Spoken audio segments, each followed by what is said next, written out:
እናትና አባትሽ በሰሩት ኃጢአት እንደዚህ ሆንሽ። አፈጣጠርሽ ከሌሎቻችን ለየት ያለ ነው። መቀመጥ የጀመርኩት ኩክየለሽ ማርያም። ከዛ ራስሽን ተቀብለሽ መኖር ጀመርሽ። ሽንት ቤቱ ሰዳኝ ብቻ ነበር ያልኩት አባቴ ነው። ቤት ብቻ ነው። ምንድነው ነገሮችን ያበላሻችሁ? ምን ተፈጠረ? ሞቼ በገራገር እናቴንም አሳርፋታለሁ። ጉንዳን ይመጣል ይላልና እህቶቼን አለማቀፍ የትዳር ታሪኳን እንኳን ያበላሽሁት ነኝ። እጇ ላይ ነበር መሞትን ባትና እባካችሁ ሰዎች አግዙኝ ብያለሁ። አባቴ ማድረግ የነበረበትን ተቃራኒ እሱ አደረገው ማለት ነው። ልክ እሱ ሲሞት እንደገና ወደ ኋላ ዞሮ ከዜሮ መጀመር። ማንስትሬሽን በማይበት ጊዜ ፓድ መቀየርልኝ እሷ ናት። ቤተክርስቲያን ኢቭን እንኳን ሲሄዱ እኔ አልሄድም ነበር። በተኛውበት መታ ነው በቃ ልሄድ ነው ቻው ያለችኝና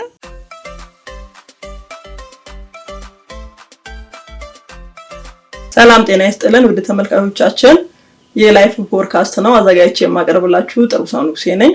የዛሬ እንግዳችን ባለራዕይ ወጣት ወደ ወጣትነት እየሄደች ያለች የ8ኛ ክፍል ተማሪ ናት። የአብስራ ረታ ትባላለች። ከአብስራ ጋር ዛሬ ስለ ህይወቷ ስላሳለፈችው ነገር ከሌሎቻችን ለየት ባለ መልኩ ነው የተፈጠረችው። ስለሱን ነገር ከሱ ጋር ስትኖር ስላለፈችበት ነገር ስለወደፊቷም ስለ አላማውም ብዙ ነገር እንጫወታለን። ታተርፉበታላችሁ ብዬ ተስፋ አደርጋለሁ። አብራችሁን ሁኑ።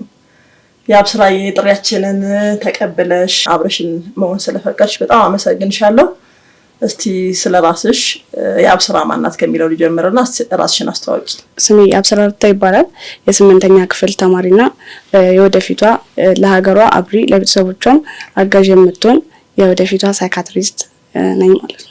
በጣም ጥሩ። ያቡ እንግዲህ አፈጣጠርሽ ከሌሎቻችን ለየት ያለ ነው። ለየት ባለ መልኩ ነው የተፈጠርሽውና እሱን አያይዞ ልጅነትሽ ምን ይመስል እንደነበር እስቲ ወደ ልጅነትሽ ወሰጂና አጫውቺ። ልጅነቴ በጣም ከባድ ጭንቀት ያለበት ጥያቄ ያለበት የመጠበቅ ያለበትም ነበር። ይሄም እንዴት ነው ስልሽ ሌሎች ልጆች እኩዮቼ የጎረቤት ልጆችን ሳይ እነሱ መሮጥ መቦረቅ ይችላሉ፣ የፈለጉትን ነገር ሄዶ መውሰድ ይችላሉና እኔ ደግሞ ያንን ተነፍጌ ነው ያደግኩት ወይም ደግሞ ሳይኖረኝ ነው የተወለድኩት የነበረውና ጊዜያዊ ሆኖ የጊዜያዊ ነገር ሆኖ ወይም ደግሞ ከጊዜ በኋላ ቢሆን ኖሮ ጀስት ልረዳው የሚችለው ነገር ነበር የሚሆነው። ይሄ ግን ከተወለድኩ ጊዜ ጀምሮ ከእናቴ ሆድ እንደወጣው ጊዜ ጀምሮ ነበርና የነበረው ያ ነገር ለኔ በጣም ፈታኝና አስቸጋሪ ነበር። ነገሮችን ቶሎ አለመቀበል፣ አለመረዳት፣ ከዛም የተነሳ ደግሞ የአእምሮ ጭንቀት ገና በልጅነቴ ማለት ነው። እነዚህ ሁሉ ነገሮች ተፈጥሮብኝ ነበር ማለት ነው። እናም ዶክተሮቹም በመታከምበት ጊዜ ስወለድም የኔ አፈጣጠር ጭራሽ ገርሟቸው ነበርና እንደዚህ አይነት ነገርም እነሱ በሚያዋልዱበት ጊዜ ገጥሟቸው እንደማያውቅ የመጀመሪያቸው እንደሆነ ሲነግሯት እንደነበር እናቴ ትነግረኛለችና ያንን ነገር ደግሞ እኔ ቶሎ ለመቀበል አልቻልኩም ነበር። ገና ልጅ ነኝ። ራሴን እያወቅኩ ስሄድ ጓደኞቼን ሳያቸው አካባቢ ያሉት ልጆች ሳያቸው ከኔ ፈጽሞ የተለዩ ናቸው እና ይሄ እንዴት ሊፈጠር ይችላል? እንደዚህ ነገርም አጋጥሞኝ አያውቅም። ሌሎች ሰዎችን አይቻል አያውቅም። የመጀመሪያ ራሴን ያዩት ነኝ እና እንደዛም ሲሆን በጣም ጨንቆኝም ለመቀበል ማስቸግሮኝ ነበርና ከዛም ተያይዞ ደግሞ የምፈልጋቸውን ነገሮች ማድረግ አለመቻል በራሴ ለእናቴ አለመታዘዝ፣ የእናቴን ቀሚስ ይዞ አለመሮጥ ማለት ለኔ በጣም እሱ ከሁሉም የሚጎዳኝ የነበረው እሱ ነበር። ሌሎች ጓደኞቼን ሳያቸው እነሱ የእናታቸውን ቀሚስ ይዘው ሲሄዱ፣ የጎረቤት ሰው ልጆች ሲመጡ የእናታቸውን ቀሚስ ይዘው ከልጆቻቸው ጋር ቤተክርስቲያን ኢቭን እንኳን ሲሄዱ እኔ አልሄድም ነበር። እናቴን ማለት የማስጨንቃት ይመስለኛል። እሷን ይዘሽኝ ሂጂ ምን በይ ማለት ለኔ በጣም እንደማችል ስለማውቅ በየቀኑ አዝናኝ ነው የትም ቦታ የምትወስደኝና እሱን እንኳን ተነፍጌ ነው ያደግኩት። እኔ የእናቴን ቀሚስ አለመያዝ፣ እህቶቼን አለማቀፍ፣ በእህቶቼ እጅ ታቅፌ ነው ያደግኩት። በእርግጥ ግን እኔ መልሼ እነሱን አለማቀፍ አለመያዝ፣ ልክ ከኔ ሲሄዱ ወይም ከኔ ጋር ሲነሱ ብዬ ቁጭ ጎጃቸውን ይዤ መልሼ አለማስቀመጥ እሱ ለኔ በጣም ከባድ ነገር ነበርና የሆነ ጊዜ ብቻ ተፈትቼ ወይም ፈጣን አይደለም የእናቴን እጅ ይዤ የምፈልግበት መሄድ አይደለም፣ ሩቅ ቦታ አይደለም፣ ከቤታችን ወደ ውጭ እንኳን እጇን ቀሚሷን ይዤ መሄድ ፈልግ ነበር። ያን ግን ያልቻልኩም፣ ማድረግ አልቻልኩም። እና ብዙ ጊዜ ሰዎች ይሏት ነበረ፣ አይ እናንተ በሰራችሁት ኃጢአት ነው፣ እናትና አባትሽ በሰሩት ኃጢአት ነው እንደዚህ ሆንሽ የሚሉ ሰዎች ነበሩና እናቴን ምን ኃጢአት ሰርተሽ ነው ብዬ ልጠይቃትና ብዙ ጊዜ ከዛ አይ እኔ የተጨነኩትን ሰዎች እንደዛ ሲሉ ስሰማ የተጨነኩትን እሷ መልሳ እንድትጨነቅ አልፈልግም እና ለራሴ ይዘው ነበር ብዙ ጊዜ ብቻ ምፈልጋቸው ወደ ሌሎች ጎረቤቶች ሲዝናኑ ልጆቻቸውን ይዘው ይዝናኑ፣ እኔ ግን ቤት ነበሩ።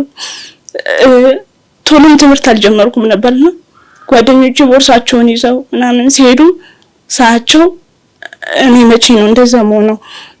እናቴ ምሳ ቋጥራ የላከችኝን እኔ በራሴ ይዤው ራሴ ከጓደኞቼ ጋር በልቼ መጉረስ በራሴ እጅ መጉረስ ምን እንደሆነ አላውቅም። እኔ በራሴ እጅ ፊት መታጠብ አላውቅም። እኔ በራሴ እጅ መልበስ አላውቅም። እኔ መሮጥን አላውቀውም፣ መራመድን አላውቀውም። እና እነሱን ነገሮች ተነፍጌ ነው ያደግኩት። የምፈልጋቸውን ነገሮች ሳላደርግ በራሴ ነው ያደግኩት እና በጣም ጥያቄ አለው። ለምን ብዙ ሰዎች ነገሮቻቸው ተመቻችቶላቸው ነው ሲኖሩ ማያቸው ነው የኔ ህይወት ለምን በፈተና ብቻ ተሞላ የሚሉትን ጥያቄዎች በጣም መላልሼ ጠይቅ ነበርና እናቴም ትዳሯ ጥሩ አልነበረም እና በምን ምክንያት ይመስለኝ ነበር። እኔ በፊት የአባቴን ባህሪ ስትነግረኝ ጥሩ ነበር ነው ብላ የምትነግረኝና እኔ ከሆነ ጊዜ በኋላ ተቀየረ እና የእናቴን የትዳር ታሪኳን እንኳን ያበላሽሁት ነኝ ብዬ ነው የሚሰማኝ እኔና ያም ጥያቄ አለ፣ ጭንቀት አለ። ወደ ትምህርት ቤትም ስመጣም ኬጂ ላይ እየተማርኩ ራሱ የሚፈልጉትን የመጫወቻ አንስተው ሲጫወቱ ሳይ እኔ ያንን ማድረግ አልችልም ነበር። እንዳይከፋኝ ብቻ ብለው አስተማሪዎቹ እነሱ ማለት ያስቀምጡኛል።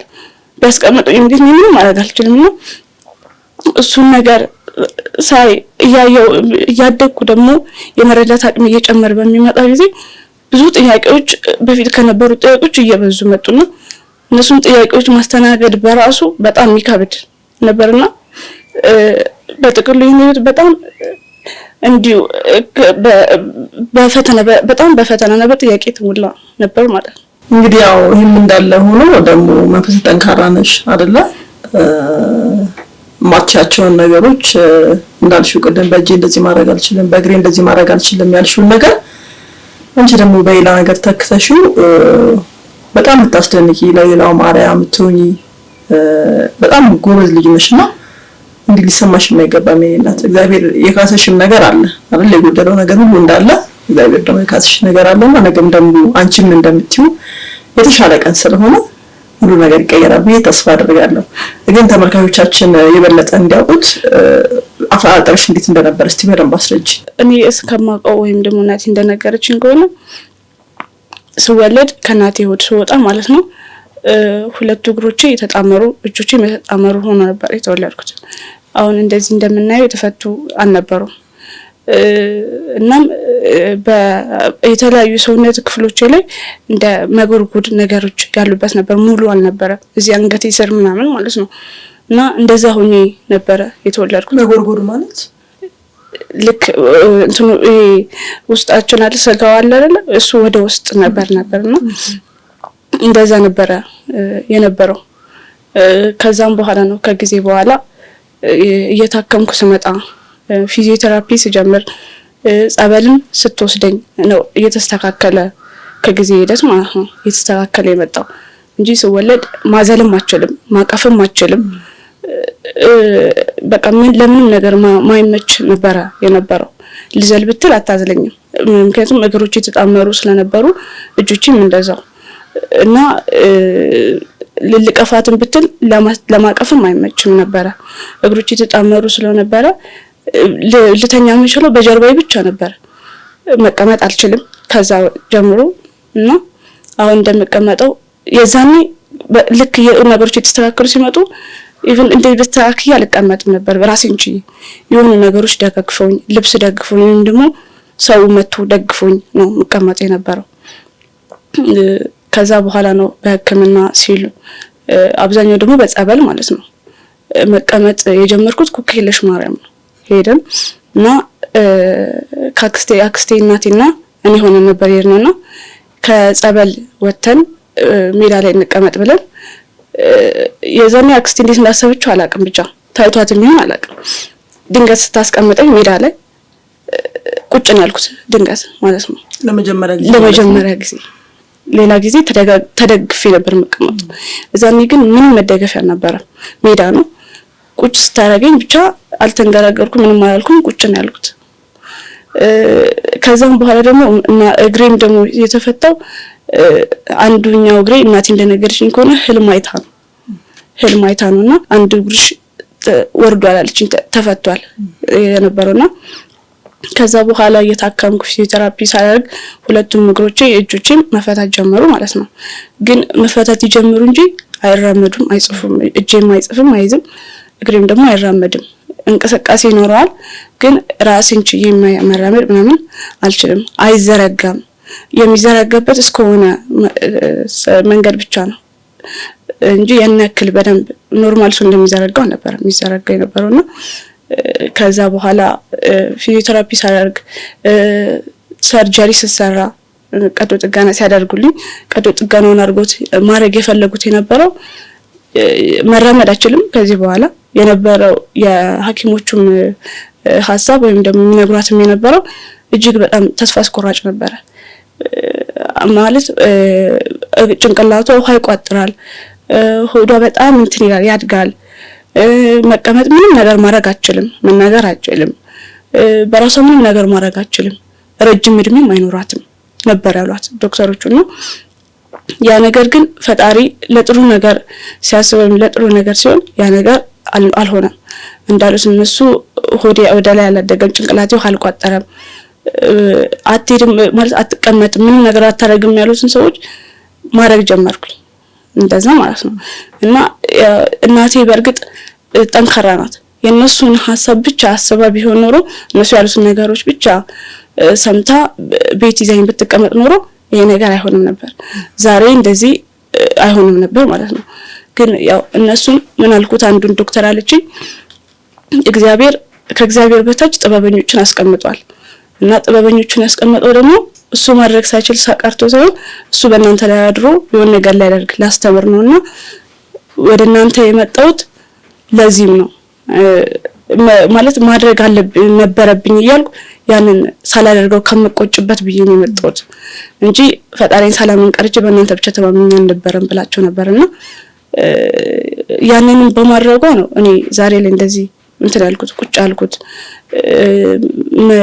መጻፍ በእጄ መጻፍ ባልችልም ግን ባፌ መጻፍ የጀመርኩት ለበሷ ጥንካሬ ነውና ለየት ብዬ ከተፈጠርኩ ጀምሮ እንድሷ ባደረገችልኝ ነገሮች መጀመሪያ ከነበረው ነገር ወደ አሁን ወዳለሁበት ዞረ ማለት ነው፣ ተቀየረ።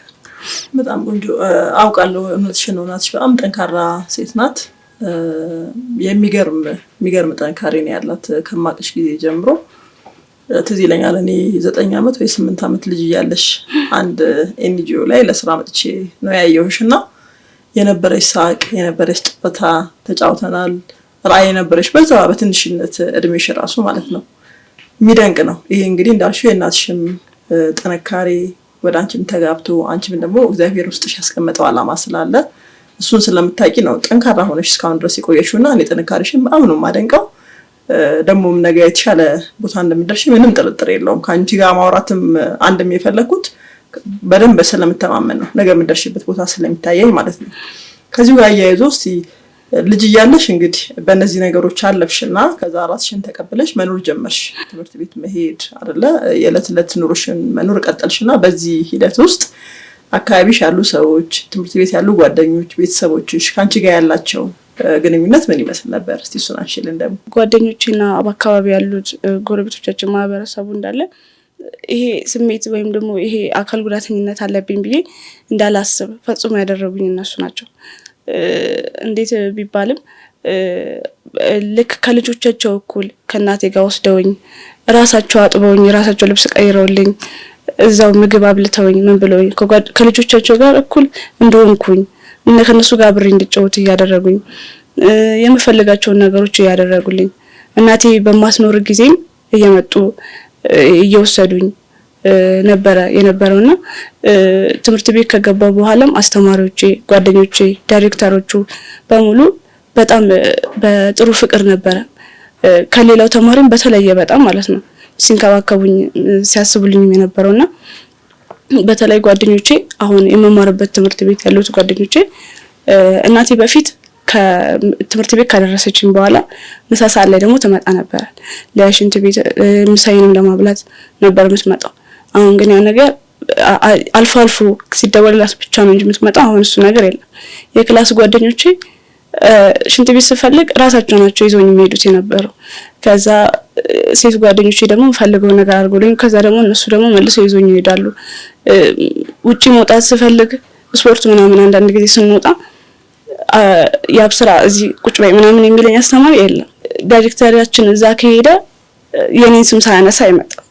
የወደፊት ነገርም ያስጨንቀዋልና በዚህ አጋጣሚ በጣም አመሰግናለሁ። ለኔ መጥቶ እሱ የሚነግረኝ በቃ የወደፊት የሚታየውን ራዕይ ለኔ የሚያይልኝ ነው የሚነግረኝ እንጂ እዛ ሄጄ እንደዚህ ያሉኝ እኮ አይሆንም አሉኝ እኮ ምናምን አይለኝም።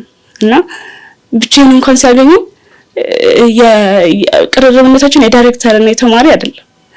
ልክ እንደ አባቴ ልክ ልጁ እንደሆንኩኝ እንደዛ ነውና የሆነ ከኔም ያልተመቸውን ነገር ካለ አይ ይሄ ነገር አልተመቸኝም እንትን በይላ ከኔ በጣም እንደሚያደነቀልኝም ነገር ካለ ያብስራ ይሄን ነገር በጣም ያዥ ይለኛል። ስዕልም እሞክራለሁና እስላለሁ። ስዕልሽን ሳይ አለኝና የሆነ ጊዜም እንዲህ ብሎኛል። ስዕልሽን ዝም ብሎ ብቻ ስዕል ሳይ አለኝ መጣና ማለት ነውና የሚያውቀው ስዕል እንደሚችል የሚያውቁት አስተማሪዎች ብቻ ነበሩ። እሱ ያን ክላስ ስለማይመጣ አያየኝምና ነግረውት ነው መሰለኝ እና ብዙ ስዕል ሳይ አለኝ። ሳልኩና ይዤለት ሄድኩኝ አየው እና ካየውን በኋላ አይ ድጋሚውን ጨምር ያለኝና ለምን እንደዛ እንዳለ አልገባኝም ነበርና ልክ የሆነ ቀን ለምንድን ነው ግን ስዕሎቹን የፈለካቸው ብዬ ስጠይቀው ውድድር አለ ቀጣይ ሳምንት እና እኔ ውድድር ነው ብዬ ከማጨናነቅሽ ብዬ ነው የምፈልጊውን ነገር ስዕል ሳይ እዛ እንሄዳለን ይለኛልና ሌሎች ጓደኞቼ ለውድድር እንኳን ሲሄዱ እነሱ የሚሄዱት ወይ በራሳቸው ትራንስፖርት ነው ወይ ከወላጆቻቸው ጋር ነው ወይ ብቻቸው ነው። እኔ ግን ራሱ ችሎኝ ኮንትራት አምጥቶልኝ እናቴም ሳትኖር ማለት ነው ከአስተማሪዎቹ ጋር ነበር የሚልከኝና የሱ በጣም ያብስራ የዛሬው ያብስራ እዚህ ለማኖሯ ወይም እዚህ ለመገኘቷ የሱ በጣም ትልቅ አሻራ አለውና የማህበረሰቡ ትምህርት ቤትም ያሉት ማህበረሰቦች እንደዚህ ነው የሚሉኝ።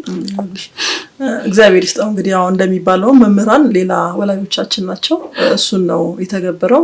ለዚህም ምስጋና ይገባዋል። እኔም ባንቺ ስም በጣም ላመሰግነው እወዳለሁ።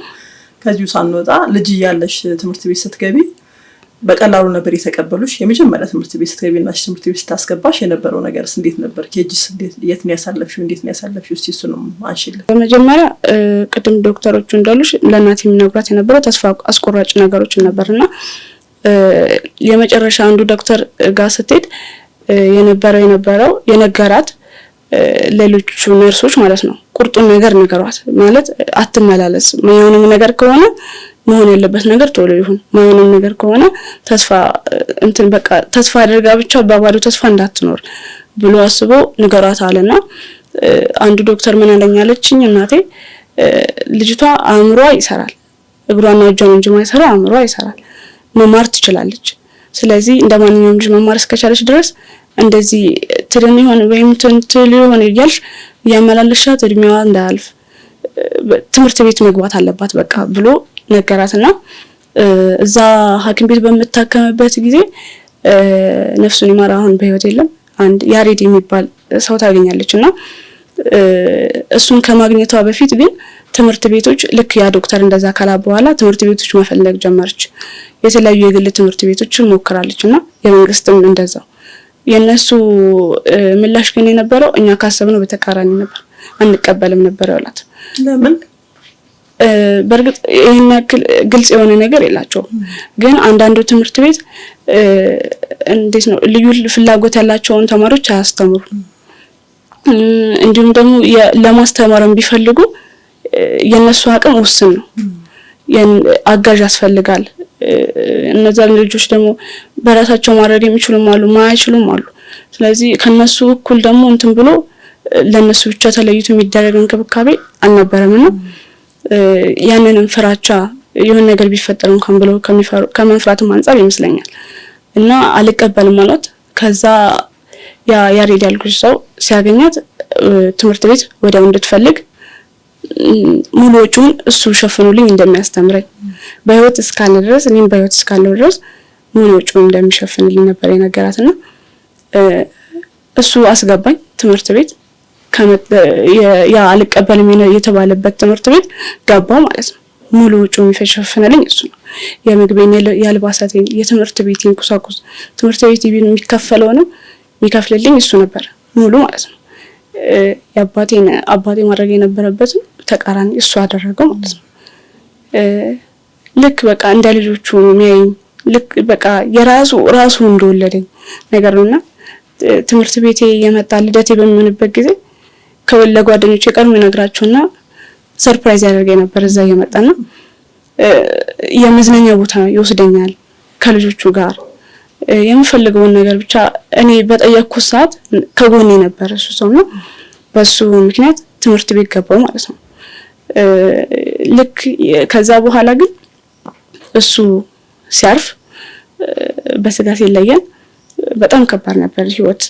ወደ ብርሃን ይታይ ነበር፣ ጥሩ ነገር እየሆነ ነበር ህይወቴ እና ልክ እሱ ሲሞት እንደገና ወደ ኋላ ዞሮ ከዜሮ መጀመር ነበር የሆነው ነገሩና ልክ እሱን በህይወት ስናጣው እሷ የምትከፍለው ነገር አልነበራትም።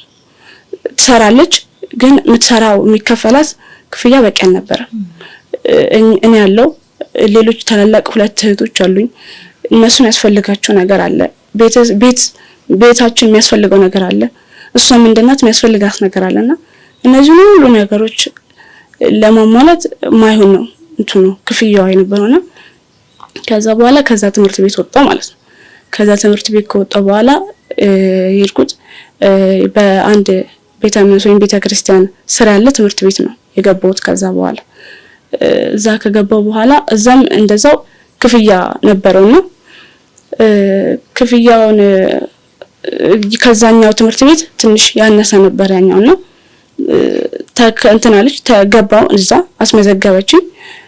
ለኔ ሞግዚት ቀጠረችልኝ ማለት ምታመላልሰኝ ትምህርት ቤት ማትገኝ ግን ምታመላልሰኝ ከቤት ወደ ትምህርት ቤት ከትምህርት ቤት ወደ ቤት ምትመልሰኝ ማለት ነው።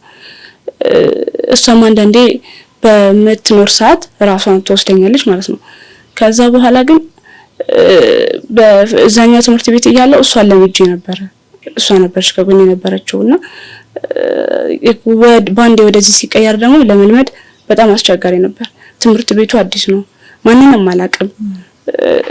ሁሉም ነገር ለኔ አዲስ ስለነበረ ለመልመድ ትንሽ አስቸጋሪ ነበርና ከዛ በኋላ ግን እያደር አስተማሪዎቹ እየቀረቡኝ ሲመጡ ዳይሬክተሮቹም እየቀረቡኝ ሲመጡ ትንሽ ለመልመድ ቻልኩኝ ማለት ነው። ለነገሩን ለመላመድ ሞከርኩኝ እና እዛ ትምህርት ቤት እስከ ትንሽ ጊዜ ተማርኩኝ። ከዛ በኋላ እናቴ ወደ አረብ ሀገር ሄደች ማለት ነው።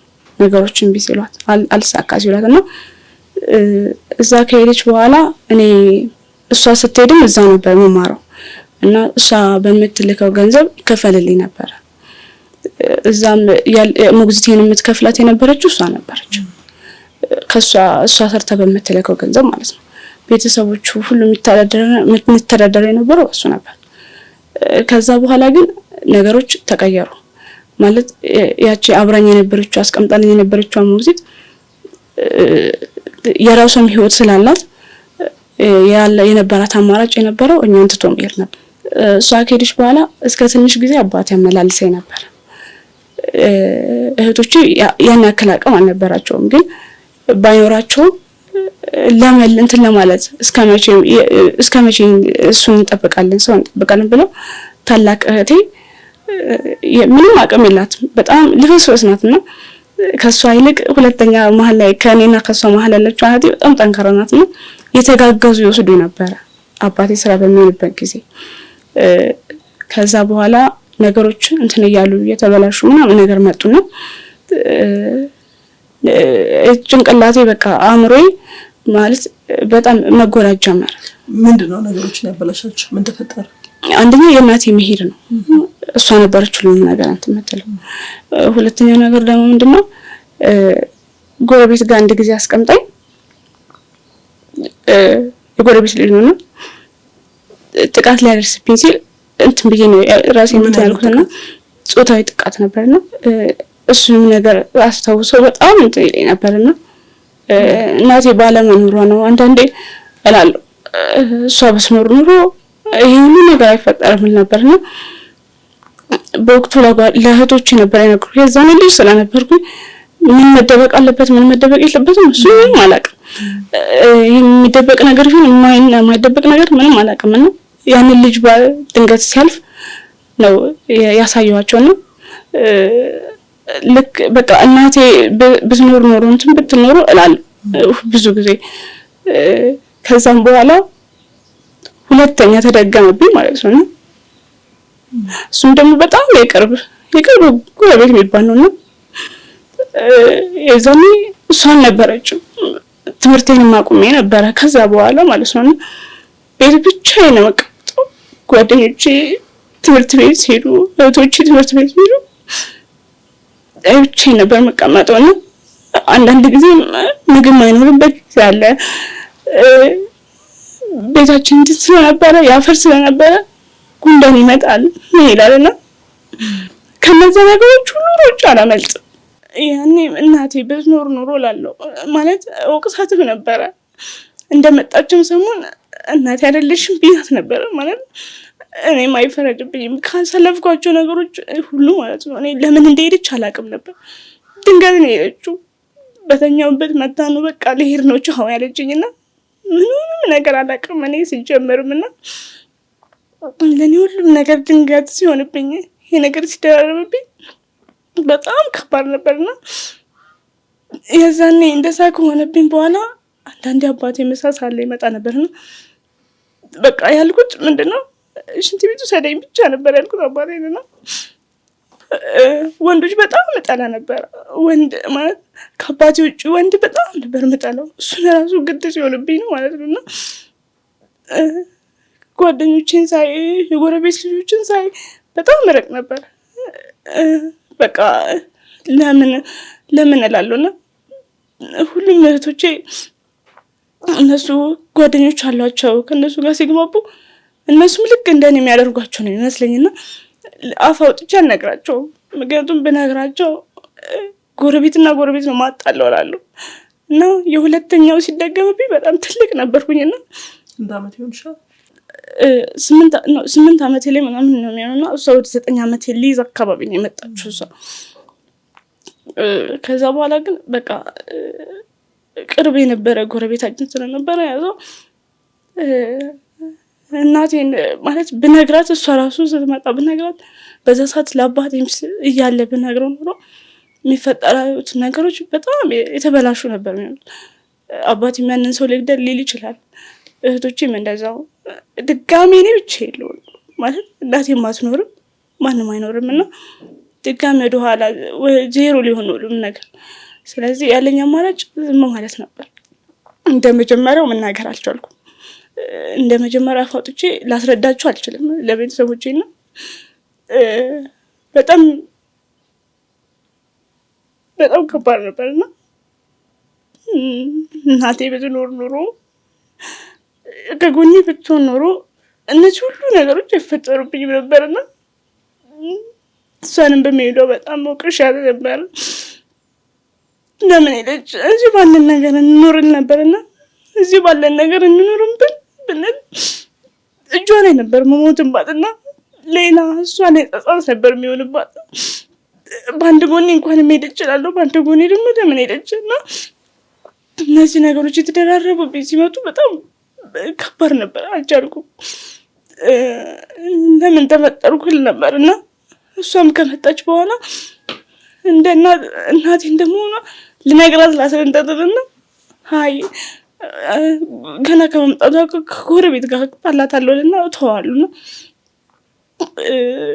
ልክ እያደግኩ ምናምን ስመጣ ይህን ነገር እያስታወሱ በመመጣው ጊዜ እንዴ ለምንድን ነው የምኖረው እላለሁ። አንዳንዴ ለምን ፈጠረኝ እላለሁና ብዙ ጊዜ ራሴን ለማጥፋት ሞክሬ ነበረ አጠገቤ ባለው ነገርና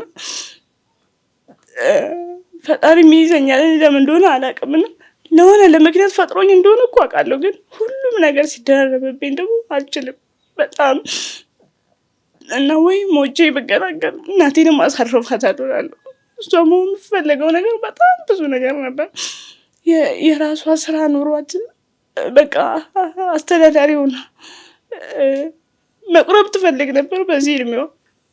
ልጆቼ ይጦሩኛል እያለች ነው እና ያንን ነገር ልጆቼ ካደጉ በኋላ አገኘዋለሁ ብላ ነው። ግን እኔ አንዳንዴ በቃ እኔ ነኝ ያሰርኳትልና እኔ በሞትላት ኖሮ እኔ በቃ የፈለገችውን ነገር ሄዳ ታደርጋለች፣ የፈለገችውን ነገር ታደርጋለች እላለሁና እንደዛም ሲሆን ደግሞ እኔ ከሞትኩም በኋላ መመለስ አልችልም። እኔ እንዳሰብኩት ነገሮች ባይሆኑስ እናቴ ብትጎዳስ እና ደግሞ አይ እንዲሁ ይሻላል ደግሞ እመለሳለሁና ፈጣሪም ራሱ የሚመክርበት እንትን አለውና ይመልሰኛል። ከዛ በኋላ እሷ ከመጣች በኋላም ደግሞ ከአባቴ ጋር ጥሩ ግንኙነት አልነበራትም እና አባቴ ቤት አትገባም ብሎ እንትን ማለት ጀመርና እንደዛ ሲል ደግሞ መጣች ብዬ ደስታዬን ሳላጣጥም ሌላ ነገር ተፈጠረ ማለት ነው እና በጣም ነገሮች ሲደራረቡ በጣም ጭንቀት ይፈጥራል እና ከዛ በኋላ አእምሮዬ ልክ አልመጣም ማለት። በፊት ተጫዋች የነበረችው ልጅ ዝምተኛ፣ በፊት በጣም ብዙ ነገሮች የምታወራ ዝምተኛ አሁንም እና ነገሮችን የምታገናዝብ የነበረች ቶሎ የምትረዳ የነበረች ልጅ ነገሮችን መረዳት መጀመሩ ካለፉ በኋላ ቆይቼ ነው ማገናዘባቸው እና እነዛ ነገሮች በጣም ፈጠር ሲጀምሩ እሷም ከመምጣቷ በፊት አጎቴ ጋር እናቴ በቃ ሁሉንም ነገር ስለኛ ደውላ በምትሰማበት ጊዜ ጥሩ ነገር አይነገራትም እና እውነትም ጥሩ ነገር አልነበረም። ጥሩ ነገር ባልነበረበት ጥሩ ነገር ልሰማ አልችልም እና እኔ እንዳጎታችን መጥቶ ሁሉንም ልጆች ልውሰዳል እና ላሳደጋቸው እሷ እስክትመጣ ተማልና ታላቅ እህቴና እኔ ነበረን ብቻ ነበረን የሄድነው። አንደኛዋ እህቴ እዚሁ ከአባቴ ጋር ቀረች ማለት ነው። ማለት እንዳልኩሽ በፊት የተፈጠረብኝ የተደረበብኝ ነገሮች ወንዶች እንድጠራ አድርጎ ነበርና ያጎቴ ልጆች አንድ ሴት ብቻ ናት ያለችው፣ ሌሎቹ እንዳለ ወንዶች ናቸው። ከሴቷ ጋር አይደለም ከወንዶቹ ጋር ነበር የምውለውና እነሱ ደግሞ የነበረኝን የወንድ መጥፎ አስተሳሰብ ነው የቀየሩልኝ የነበረውና አንደኛው ያጎቴ ልጅ በረከት ይባላልና እሱ የምፈልገውን ነገር ማለት ነው ሽንት ቤት የሚያስቀመጠኝ እሱ ነው የነበረው። ምግብ የሚሰጠኝ የሚያጥበኝ፣ ልክ ሁሉም ወደ ተሰማሩበት ወደ ስራቸው በሚሄዱበት ሰዓት አንስቶ ጠዋት ሁሉም ነገር ምግብ አዘጋጅቶ ምን ብሎ የነበረው የሚያስነሳኝ የሚለኝ የነበረው እሱ ነበርና በጊዜው ክረምት አካባቢ ላይ ስለነበርኩ ከሄድኩት ትምህርት አይማሩም ነበርና ሌሎቹ ከብቶች ምናምን ስለነበራቸው እነሱን ለመጠበቅ እነሱ ሲሄዱ እሱ ከኔ ጋር ነበር የሚቆየውና ውጪ ይወስደኛል። ከግቢ ውጪ ይወስደኝና ቁጭ ያደርገኛል። ምንም ነገር ባላደርግ እንኳን አጠገቤ ቁጭልና ሌሎች ጓደኞቹን ይጠራቸውና እኛ በይ ስንጫወት ይህን ይለኛል። ቁጭ ያደርገኝና ማለት ነው። ልክ ያንን ደግሞ እንትን ብለን ከሄድን በኋላ በረንዳ ላይ ቁጭ ያደርገኝና ጭቃ አብኩቶ ልክ እንደልጅ ማለት ነው ይኸው ሲኒ በዚህ ትጮሻለሽ፣ ይኸው ጀበና ምናምን እያለ እንትን ይለኝ ነበርና ልክ እሱን ሳገኘው ደግሞ እሱን ሳየው በፊት የነበረኝ ወንድ መጥፎ አስተሳሰብ ጭራሽ ተቀየረ ማለት ነውና ጥሩም የሚባል አለ መጥፎም የሚባል አለ። ሰው ፈልጎት ወይም ደግሞ ወዶት አይደለም መጥፎ የሚሆነው አልኩኝ። ከዛ በኋላ ባለው በአካባቢ ባለው ነገር ነው መጥፎም ጥሩም ሊሆን የሚችለው። እችኛዋን እህቴ እዚች የነበረችዋን እህቴ ናፍቆት አለብኝ። አይቻት አላውቅም እና በጣም እናት ታውቃለህ፣ እህት አይደለችም እሷ እናት ናትና በጣም በጣም አመሰግንሻለሁ። ዲቦራ ትባላለች እና በጣም ነው የማመሰግነው። ትምህርቷን ትታ ለእኔ ሁለቱም እህቶች ማለት ትምህርታቸውን ትታ ከእሷ በላይ ምንም ነገር የለም ብለው ቁጭ ብለው ነበር እንትን የሚሉኝ እና ከዛ በኋላ ትምህርት ቤት ስገባ ግን የገባሁት የነበረው የበጎ አድራጎት ትምህርት ቤት ነበር የነበረው። ያ በጎ አድራጎት ስራ ምንድን ነው ያስተምራል፣ እንዲሁም ደግሞ ማድረግ ያለበት ማቴሪያሎች እንዳለ የማዋላት ያለባቸው ነገሮችም ይሰጥ ነበር። እዛ ከገባሁ በኋላ እናቴም አብራኝ መሆን ጀመረች። እዛ እሷ ስራ ተሰጣል፣ ህፃናቶችን መንከባከብ ማለት ነው። ትምህርት ማግኘቴ ለእኔ በጣም ትልቁ ነገር ነው። ከብዙ አመት በኋላ መማር ጀመርኩኝ። እንደ ጓደኞች እጽፍ ነበር። ከዛ ብዙ አመት ስለሞላኝ ከተማር መጻፍ አቃተኝ ማለት መጻፍ ማቆምኩኝ። አነብ ነበር፣ ማንበብ አቆምኩኝ። ከሁሉም ነገሮች ስርቅ ማለት ነው። እና እዛ ኬጂ ላይ እያለሁ የነበረው የምጽፈው በእግሬ ነበረ። መጻፍ ሀብዬ መጻፍ ስጀምር በእግሬ ነበር የምጽፈው። ምንም ነገር ማድረግ የነበረው እግሬ ብቻ ነበረ ማለት ነው። እሱንም እናቴን ጠይቀት ነበር፣ እንዴት በእግሬ ለመጻፍ ቻልኩኝ ምናምን ብዬ ጠየኳትና እህቶችሽን ስታይ እነሱ በእጃቸው ሲጽፉ አንቺ በእግርሽ ነበረ ይሰጡሽ ነበር አለች። እና እንዲሁ በአንድ እግርሽ ብቻ ይዘሽ ትቸከችኪ ነበር ምናምን አለች። ልክ ለመጻፍ ስትሞክሪ ደግሞ በሁለቱም እግሮችሽ ይዘሽ እስክሪብቶ መጻፍ ጀመርሽ አለችኝ። እና ምንም ነገር ማድረግ የነበረው ስዕል ምስል የነበረው መጽፈው ቀለም መቀባው ምናምን በዛ ነበረ። ያ ማለት ከእጅሽ የበለጠ እግርሽ ይታዘዝ ነበር ማለት ነው። እግሬ ይታዘዝ ነበር። ከዛ በኋላ እዛ ትምህርት ቤት ስገባ ግን ሁሉንም ነገሮች የሚጀምረው ከዜሮ ስለነበረ እያደግኩኝም ስመጣ አልመችም ይለኛል እግሬ ማለት ነው። ለመጻፍ ሞከርኩኝ ልክ በእግሬ በፊት እንደምጽፈው ለመጻፍ ማለት እና አልችል ሲለኝ በሌላ ነገር ለመሞከር ማሰብ ጀመርኩኝ እና እናቴ ማገዘችኝ። በእጄ ስንሞክር እጄ እሺ አይለኝም። በቃ ሌላ ነገር ብዙ ነገር ሞከርም ማለት ነው እምቢ አለኝ እና መጨረሻ ላይ የነበረኝ ወይም የሆነልኝ ነገር የነበረው ባፌ መጻፍ ነው። ባፌ መጻፍ ጀመርኩኝ። እሱንስ እንዴት አሰብሽው? እናቴ ታግዘኝ ነበር ማለት እሷ በዚህ ብጽፍ እህቶቼም ስላሉ እንደዚህ ብጽፍ ምናምን ይሉኝ ነበርና የዛኔ ልጅ እያለሁ ባፌ ለመብላት ምናምን እሞክር ነበር።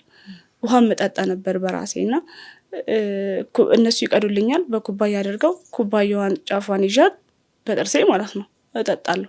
እንደዛ ያነካ ማለት ነው። አዎ። እና እንደዛ ሳደርግ ስለነበር ያንን ስለሚያዩ ባፋት ሞክር ምናምን ሲሉኝ እዛ ለመሞከር እንትን አልኩኝ። ያው በእርግጥ ወዲያው አልቻልኩትም። አዲስ ነው ለኔ። ማቀው እኔ መጻፍ የምችለው በእግሬ ብቻ ነው። ባንዴ ወደ አፌ ሲቀየር ምንም ነገር አላውቅምና እሺም አይለኝም፣ ለመለመድም አልችልምና ቀስ እያልኩኝ መልመድ ጀመርኩኝ። ከዛ ባፌ መጻፍ ጀመርኩኝ። ሙሉ ነገሮችን ባፌ ማከናወን ጀመርኩ ማለት ነው። እና እዛ ትምህርት ቤት ስማር የተለያዩ አርቲስቶች፣ የመንግስት አካላት ምናምን ይመጣሉ እና እነሱም ያዩኝ ነበርና በጣም ይገረሙ ነበረ። የተለያዩ የሚዲያ እንትኖች ላይ እኔንም አቅርበው ነበር ማለት ነውና እዛ እየመጡ ጋዜጠኞች በሚያዩኝ ሰዓት አይ እቺማ መቅረብ አለባት ይላሉና እዛ አንዴም 2-3 ጊዜም ቀረብኩኝ ማለት ነው የተለያዩ የቲቪ ቻናሎች ላይ እና እዛም እየቀረብኩ ያለ ሰዎች ያንን ቪዲዮ በሚያዩ ሰዓት ያንን ፕሮግራም በሚያዩበት ሰዓት ለእኔ እርዳታ ለማድረግ ይመጣሉ ማለት ነው። ያንን እርዳታ ግን እኔ ጥቂቱን ነው የማገኘው፣ ሙሉ ለሙሉ አላገኘው።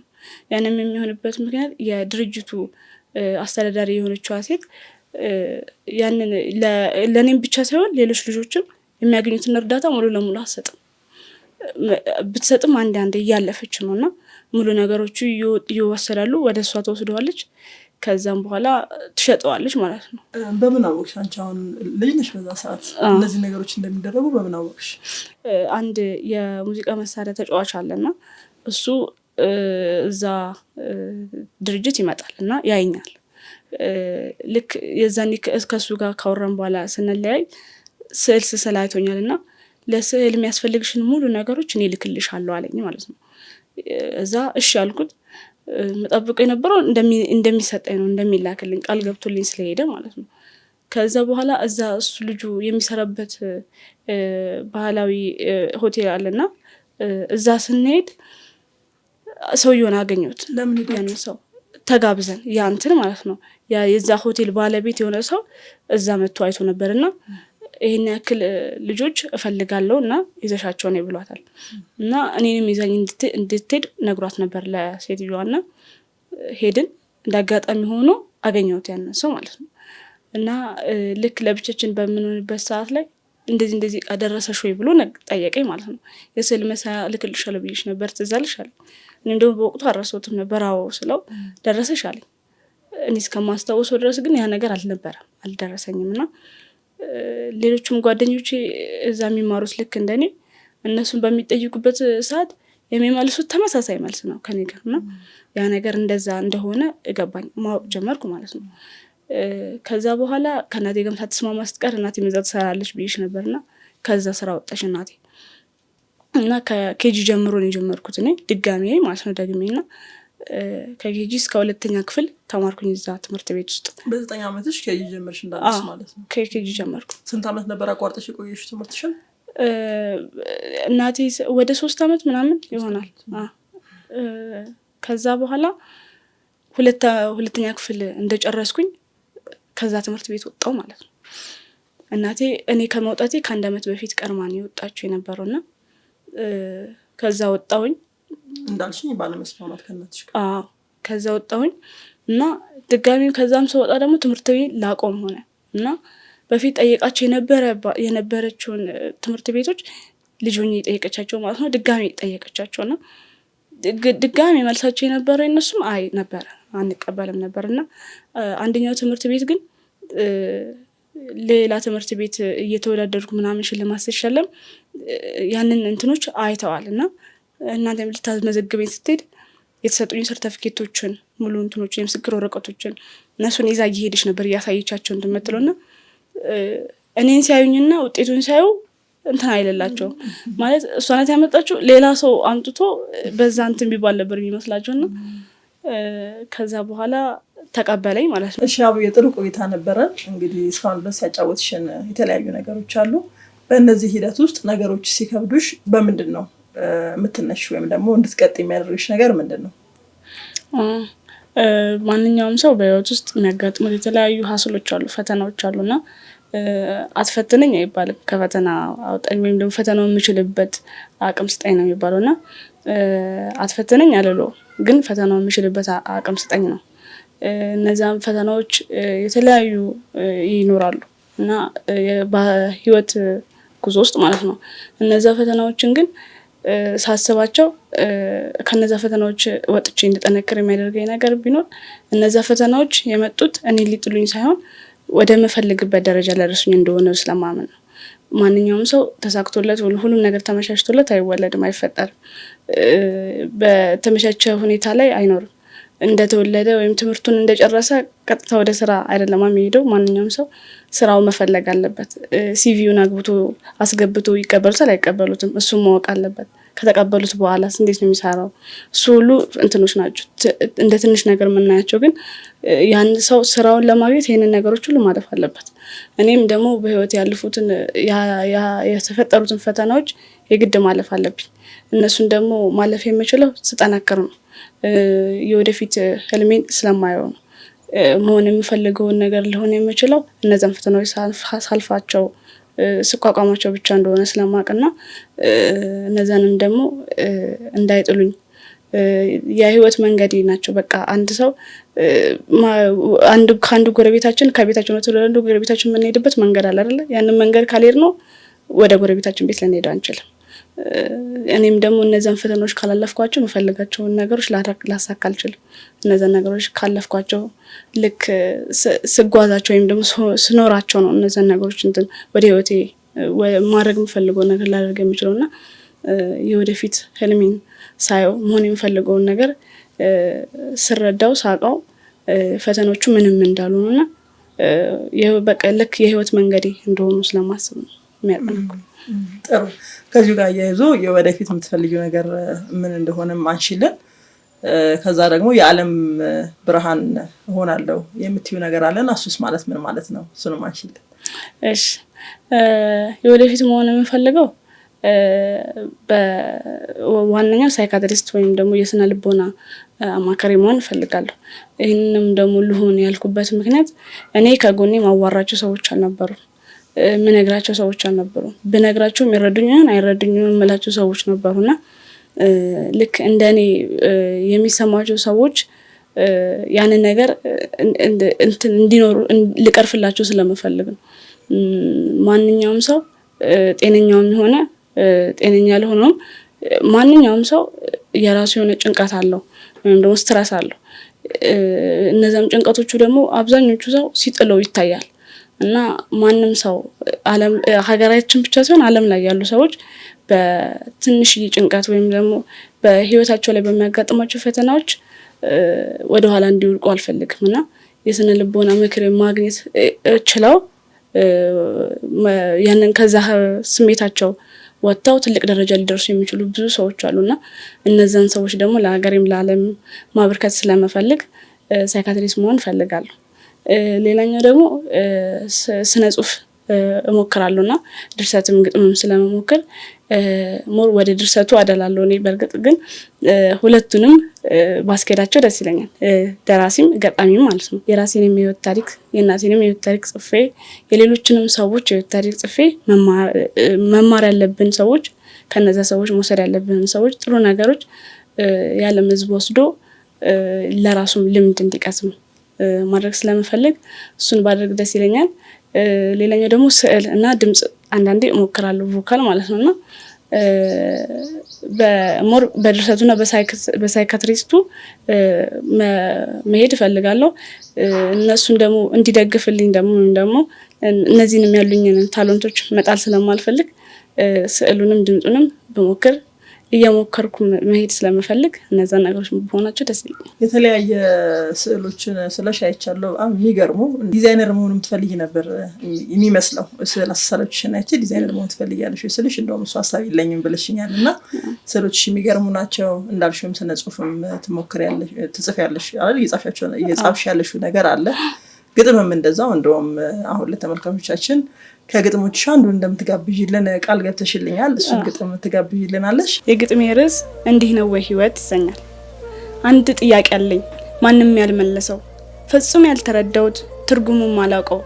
በዙሪያ ያለ ከቦኝ እንዳረግ ምንም ያህል ብፈልግ እንዲገባኝ ጥረት ባደርግ እንዴት ብሎ ይሆን ኖሬው ሳልረዳው ጠይቄው የሚገባኝ በዙሪያ ሆኖ ፍጹም ያልታየኝ እንዴት በልብ የሚገኝ ስለሱ የገባችሁ ትርጉሙን ንገሩኝ።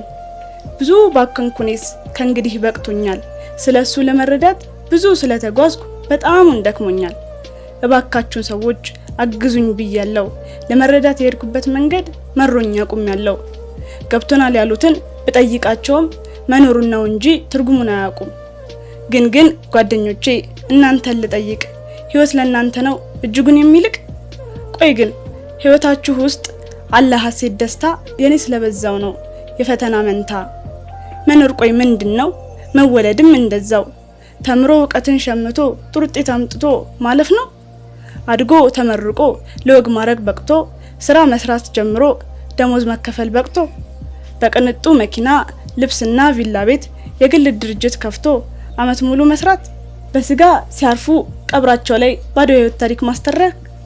ይሄ ነው ወይ ህይወት? እንዲህስ ነው ወይ የሚሆን ልክ? እኔ ስላልገባኝ ነው የመኖሬ ምክንያት። ቆይ ለምን ፈጠረኝ ነፍሴን እንዲህ ሊፈትናት?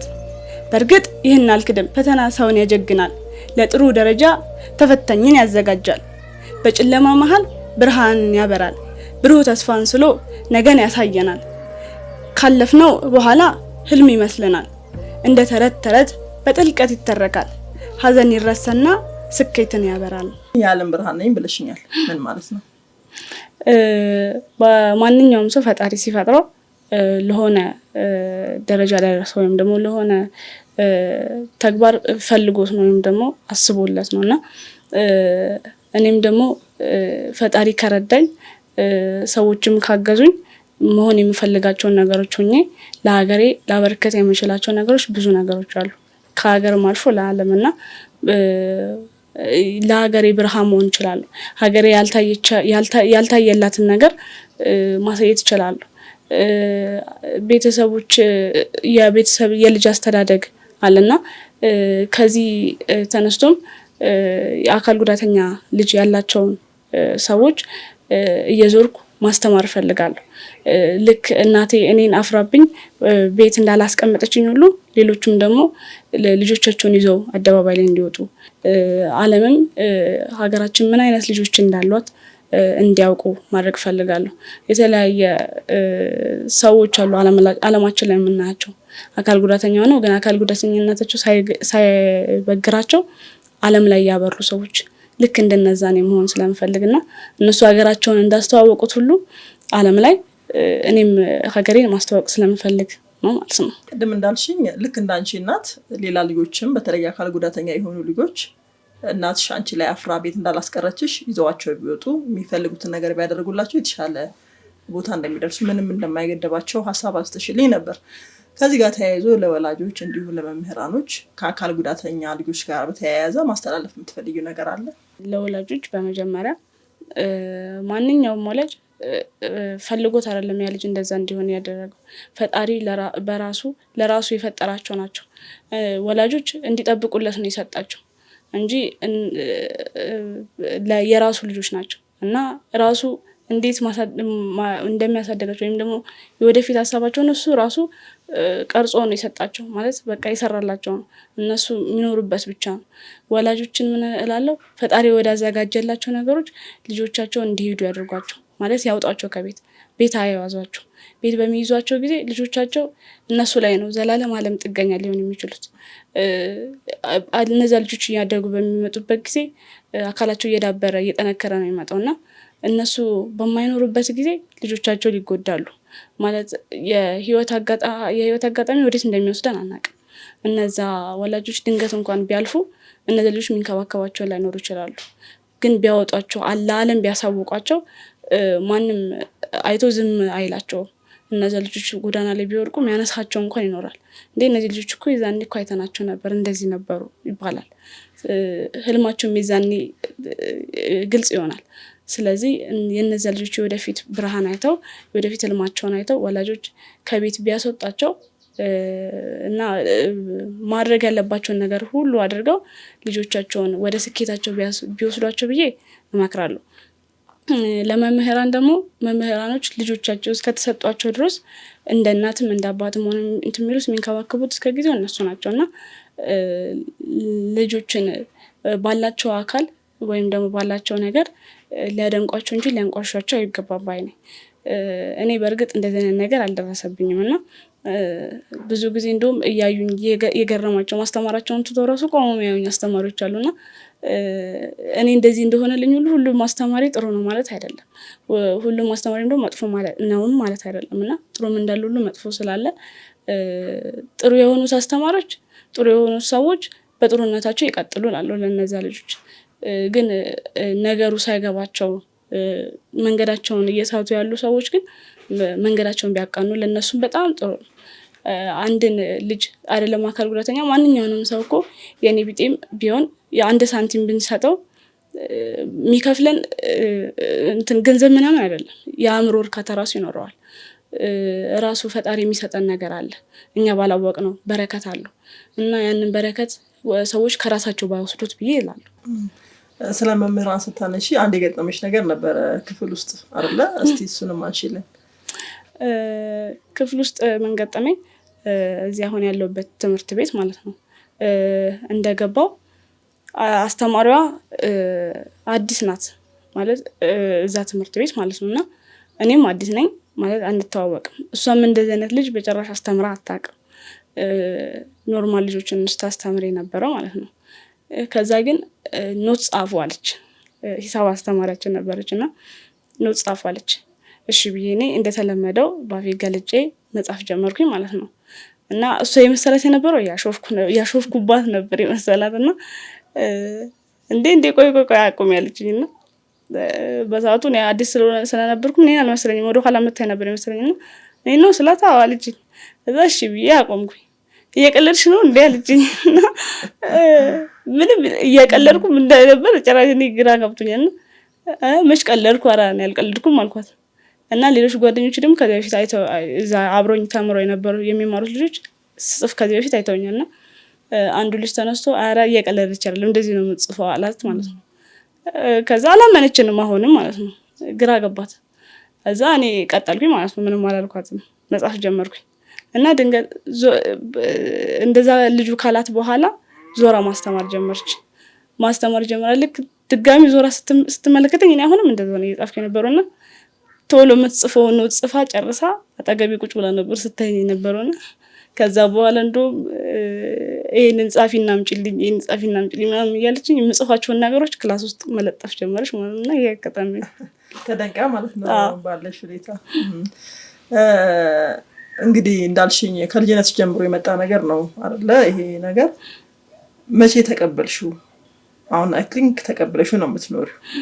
ይሄ ትግሉ ለምን እንዲሆንኩኝ ከእግዚአብሔር ጋር መታገሉ ከራስሽ ሀሳቦች ጋር እሱ ነገር ቀርቷል አይደለ? መቼ ነው የተቀበልሽው? ካለው ነገር ጋር ተስማምተሽ መኖር የጀመርሽው መቼ ነው? እንዴትስ ተቀበልሽው?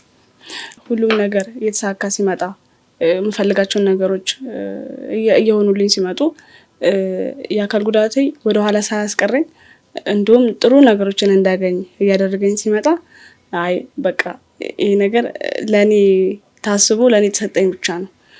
በቃ የተሰጠኝ ምክንያት አለው። ስለዚህ ያንን ምክንያት የተሰጠበትን ምክንያት ባላውቀው እንኳን እያሳየኝ ነው። የምደርስበትን ወደፊቱን አላውቅም፣ ግን አሁን ያለሁበትን የአካል ጉዳቴ ምንም ሳይገድበኝ መማር የምፈልገውን ትምህርት እያተማርኩ ነው። ማድረግ የምፈልጋቸውን ነገሮች በትንሹም ቢሆን እያደረግኩ ነው። ስለዚህ ይህንን የአካል ጉዳት ማልቀበልበት ምንም ምክንያት አይኖርም። እንደውም ደስ ብሎኝ በቃ የግሌ ብቻ እንደሆነ ፈጣሪ ለእኔ ሰጠኝ ለሆነ ነገር አስቦ ስለሆነ ብዬ ስለማስብ ከዛ ልክ 10 ቤቶች ውስጥ ስገባ ማመን ጀመርኩኝ፣ መቀበል ጀመርኩኝ ማለት ነው። ሰውስ ምን እንዲያውቅ ትፈልጊያለሽ ስለ አካል ጉዳተኞች? ብዙ ሰው በተለይ ከወላጁ በላይ በተለይ ማህበረሰቡ ይሄ ነገር የሚመጣው በእርግማን ነው የሚሉ ብዙ እንትኖች አሉ፣ ሰዎች አሉና ይሄ እርግማን ይሁን አይሁን የምናውቀው እኛ ሳንሆን ፈጣሪ ራሱ ነው። የሰጠውም ደግሞ ፈጣሪ ራሱ ነው። ስለዚህ እርግማን ነው ምንድነው እያልን ስም ባናወጣለት ደስ ይለኛል ማንም ሰው። እንዲሁም ደግሞ የአካል ጉዳት ያለባቸው ልጆች ማድረግ አይችሉም ተብሎ ቤታቸው እንዲቀመጡ አልፈልግም። ማንኛውም ልጅ ማለት ነው። የአካል ጉዳታቸው እንዳለ ነው። በአካል ጉዳታቸው ምክንያት ሊያደርጉ የማይችሉት ነገር አለ፣ ግን በአካል ጉዳታቸው ደግሞ ተጠቅመው ማድረግ የሚችሉትም ነገር አለ። ማድረግ የማይችሉትን ነገር እያሰብን ማድረግ የሚችሉትን ነገር ባናሳጣቸው ብዬ አስባለሁና ስለ አካል ጉዳተኝነት መጥፎ ነው ብለን ከምናስብ ይልቅ ጥሩነቱን መልካሙን ነገር ብናስብ ብዬ እላለሁ። በራስሽ ተግብረሽ በራስሽ የኮራሽበት ነገር አለ? አዎ ምንድነው መሰለሽ ባፌ በኩባያ ይዤ በኮድ ሃይላንዱን ይዤ መጠጣት አልችልም ነበር። ሰው ነበር የሚያጠጣኝና ከዛ በኋላ ግን አንድ ጓደኛዬ እስቲ ዝም ብለሽ ሞክሪው አለችኝ። ማለት እንዴ ልሞክረው ስላት ምጽፊው በአፍሽ ይዘሽ አይደለ አሁንም ባፌ ይዘሽ ሞክሪው አለችኝና እስቲ ልሞክረው ያልኩ ስሞክር ሲወድቅ ምን ሲል ያንን ነገር ቻልኩት እና ሰው ያጠጣኝ የነበረውን በራሴ መጠጣት ጀመርኩ። ውሃም ሊሆን ይችላል፣ ሻይም ሊሆን ይችላል፣ ጁሶችም ሊሆን ይችላል፣ ማንኛውንም ነገሮች የሚጠጡ ነገሮችን በራሴ መጠጣት ጀመርኩና ያኔ ሰው ማድረግ የማይችለው አይ ማድረግ አልችልም ብሎ ከደመደመ ብቻ ነው። ግን ከሞከረ 1 2 እያለ ማንኛውም ነገር ፈተና ያሌለበት አይደለም፣ ቶሎ አይመቻችም። ማንኛውም ነገር ስንሞክረው ነው የምንለው። አንድ ሯጭም እኮ ሮጦ ከሁሉም ቀድሞ ገብቶ ሜዳሊያውን የሚያገኘው ቶሎ እዛው ውድድር ላይ ተገኝቶ አይደለም። ብዙ ልምምዶችን አድርጎ ብዙ ታግሎ ብዙ ትሬኒንጎችን አድርጎ አሰልጣኙ አሰልጥኖት አይደል? እንደዛ ነውና ልክ የዛኔ ነው በቃ ልክ እንደሚችል ውስጡ ካመነ ማንኛውም ሰው ማያደርገው ነገር ምንም ነገር የለምና እኔም ልክ ጓደኛዬ ካሳመነችኝ በኋላ እሷም ካለችኝ እኔም በውስጤ ካመንኩ በኋላ ያንን ነገር ማድረግ ከሞከርኩ በኋላ ስችለው አይ በቃ አልገኝ እና በሱ በጣም ኮርቻለሁ በራሴ። ቆንጆ በጣም ደስ የሚል ነገር ነው። በራስሽ ማድረግ ብትችይና ሰዎች የሚያደርጉልሽ ነገሮች ምን ምንድን ናቸው? አሁን ላይ በራሴ የማደርጋቸው ነገሮች መጽሐፍ መግለጥ፣ ደብተሮችን መጽሐፎችን መግለጥ፣ በራሴ እንትን ማለት ለመመገብ መሞከር፣ መጠጣት በራሴ የማደርጋቸው ነገሮች ናቸው። ሰዎች የሚያደርጉልኝ ግን ልብሴን መቀየር፣ ሽንት ቤት፣ ሌሎችንም ነገሮች ሽንት ቤት የሚወስዱኝ የሚያለብሱኝም ሰዎች ናቸው። እንዲሁም ደግሞ የግል ንጽህና የሚጠብቁልኝ ሰዎች ናቸው። ትምህርት ቤት እንግዲህ ትሄጃለሽ ትመጫለሽ አይደለ? እሱን አነሳሽልንም ቅድም። ማን ነው የሚያመላለስሽ ትምህርት ቤት? በምን መልኩ ነው ትምህርት ቤት የምትመላለሽ? ትምህርት ቤት የሚሄደው አሁን ላይ መንገዳችን ጭራሽ ስለማይመች ለዊልቸር ስለማይመች እናቴ ናት እያዘለችኝ የምትወስደኝም የምትመልሰኝም ማለት ነው። ከመጀመሪያ ጀምሮ አይ ቲንክ አይደል እሷ ናት እንትን የምትልሽ ወይስ? ከመጀመሪያው ጀምሮ ትምህርት ቤት እስከገባሁበት ጊዜ ጀምሮ እሷ ናት እያዘለችኝ የምትወስደኝ የምትመልሰኝ ማለት ነው። እንዴት ነው ታዲያ ያለው ነገር? በጣም ይከብዳል ማለት አሁን ላይ እንደውም ይሻላል ትራንስፖርት ምናምን ስለማንጠቀም አሁን መንገዱም የነክል ስላልሆነ ትንሽ ይሻላል። ትምህርት ቤቱ ቀረበ። ያኔ ግን ትራንስፖርት ምናምን በምንጠቀምበት ጊዜ በጣም ከባድ ነበረ። መንገዱ ረዥም ስለሆነ እናቴ አዝላኝ በምትወስድበት ሰዓት በጣም ነበር የሚደክማትና መኪናም ላይ ትራንስፖርት ስለምን ስንጠቀም የሰዎች አይን አለ፣ ሰዎች የሚሉት ነገር አለ። እሱን ደግሞ ተቋቁሞ ማለፍ በጣም ሌላ ታሪክ ነው። እሱ ደግሞ መንገዱ ረዥም እንደመሆኑ በጣም ብዙ ድካም ይኖረዋልና ያንን ድካም ግን ተቋቁማ ረዥም ዓመት ስማር የነበረው በሷ እገዛ ነበር፣ አዝላኝ ነበርና የአሁኑ ትምህርት ቤታችን ደግሞ ያው ቅርብ ቢሆንም ግን የሰፈሩ መንገድ አይመችም፣ አመቺ አይደለም። ዊልቸር ልጠቀም ብትል ማይሆን ነገር ነውና አንዴ መሞክራው መንገዱ አመቺ ስላልነበረ እጇን አሟስ ነበርና በምትገፋበት ጊዜ ኃይል ይፈልጋል መንገዱ አመቺ ስላልሆነና በዛ ምክንያት ዊልቸሩን ትታ በጀርባ አዝላ የምትወስደኝ ማለት ነው። እስከ ረዥም ዓመት እስካሁን እስካለሁበት ድረስ ማለት ነው። እና ጀርባዋ ላይ አዝላሽ እንግዲህ ትምህርት ቤት ስትወስድሽ ስትመለስሽ መቼም እሷ ላይ ሆነሽ የምታወርጂው ሀሳብ ይኖራል። ምንድን ነው በአብዛኛው የምታስቢው? ይሄ ነገር አልፎ መቼ ነው እሷ ቁጭ ብላ እኔ ደግሞ በተለይ እሷ መጦራት የሚለውን ነገር አስባለሁ እና ህልሜን አሳክቼ ህልሜን ኖሬው ህልሜ ደግሞ የሚከፍለኝ ነገር ይኖራል እና በዛም ነገር እናቴን እያገዝኳት እንደምፈልገው እየቆረበች ራሴ በቃ እኔ ራሴ ቤት ሰርቼላት እኔ በሰራሁላት ቤት ተንደላቃ መቼ ነው የምትኖረው የሚለውን ነገር ብዙ ጊዜ አስበዋለሁ። ይሳካል። እንዳንቺ ጉብዝናና እንዳንቺ ንቃት በእርግጠኝነት ታሳካለሽ። እግዚአብሔር ያሳካልሽ። እንግዲህ ብዙ ነገሮች እየቀለሉ መጥተዋል ብለሽኛል። አሁን በፊት ከነበረው አሁን እየተሻለ መጥተዋል። አሁን ላይ ግን የበለጠ የሚፈትንሽ ወይ ደግሞ እየታገለሽ ያለው ነገር ምንድን ነው? የበለጠ ከዚህ ዓመት በኋላ የት እንደምማር አላውቅም። ምክንያቱም አሁን ያለውበት ትምህርት ቤት የሚያስተምረው እኔ አሁን እስካለሁበት የክፍል ደረጃ ብቻ ነው፣ እስከ 8ኛ ክፍል ብቻ ነው። ከዛ በኋላ አይቀጥልም። ዳይሬክተራችን ክፍለ ከተማ ወስዶኝ ወረዳም ሂዱና ጠይቁ ብሎ ነበርና ሄደን በምንጠይቃቸው ጊዜ ትምህርት ቤቱ ከዚህ በላይ እንደማይቀጥል ነው።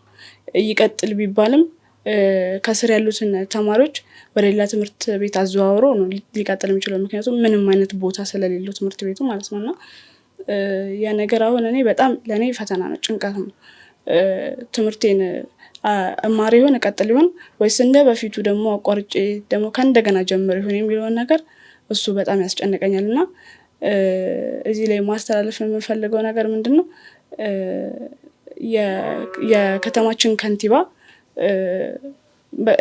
በቃ ትምህርት ቤት የምማርበትን ነገር እንዲያመችልኝ ይፈልጋለሁ።